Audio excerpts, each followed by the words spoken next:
Today we're going to talk about the relationship between fasting during Ramadan and its immune effects. Ramadan lasts between 29 and 30 days, and you're required not to drink or eat anything just before sunrise to just after sunset. This is a dry fast, and what I mean by a dry fast is you're not drinking any water.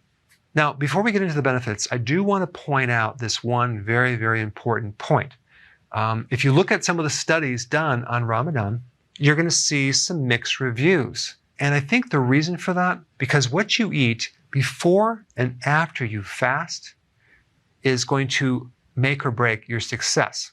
If you are eating a lot of junk food, refined carbohydrates, that is going to greatly inhibit these amazing effects that you could achieve if you added keto-friendly foods, low carb, during the meals. I mean, think about it. Ketones in general are antimicrobial. When you do fasting, you actually decrease what's called cytokines. There are different types of cytokines, and cytokines are chemical messages that communicate between your immune cells.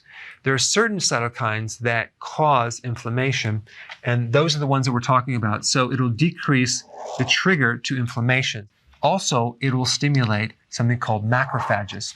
A macrophage is a large cell that eats bacteria and microbes and viruses. This is like a professional, what's called a phagocyte, which not just is like a garbage disposal, but it is a deadly killer and one of the first lines of defense for any type of invasion for microbes. So the more you can stimulate macrophages, the better the immune system. All right, next thing is it will increase the microbiome. What is the microbiome?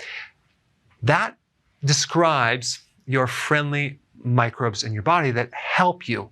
A great majority of your immune system, and I'm talking like 70%, is located in your large intestine. And I'm talking about the microbiome, which I did a video on, and I'll put that link down below, gives you incredible immune support. And without it, your risk for infection goes straight up and vertical.